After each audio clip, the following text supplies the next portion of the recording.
Nikah nggak punya tujuan. Ini bahayanya.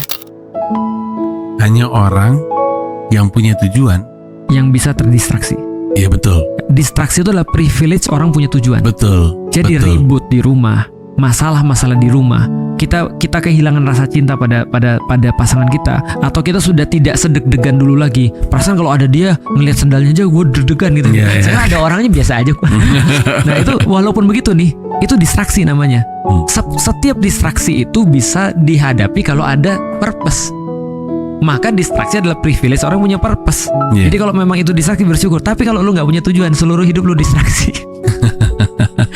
Ada orang nanya gini, Ustadz gimana cara bisa fokus? Terus aku tanya, emang tujuanmu kemana? Nggak tahu Ustadz, tapi gimana cara bisa fokus? Gimana lu bisa? Lu gimana? Kemana aja nggak tahu? Nah, lu lihat kemana aja? Gua nggak jelas itu maksudnya. Lu bilang ke gua bisa fokus, tapi lu nggak tahu lu mau ngeliat kemana. Aku fokus ke sini, berarti aku nggak bisa ngeliat ke sini. Itu namanya fokus. Ya. Tapi aku harus tahu ini.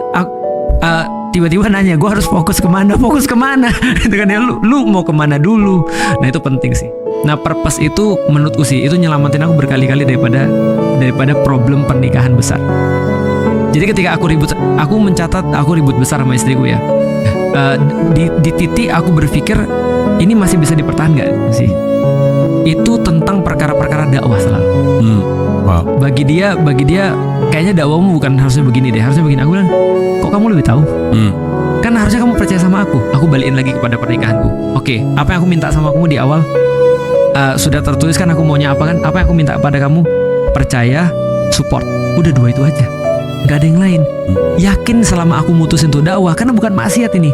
Aku sampai terakhir bilang sama istriku, Dek, kalau aku maksiat pun harusnya kamu gak usah ngomong, karena aku tahu aku lagi maksiat.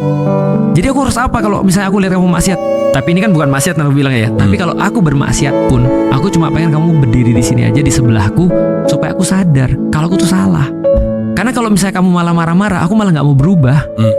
Aku bilang jadi balikin lagi pada tujuan pernikahan kita apa? Kita masih mau kesini kan? Masih. Ya udah, aku masih bisa nerima kamu selama kita masih di sini. Jadi sebelum menikah harus benar-benar jelas apa yang negotiable, apa yang unnegotiable.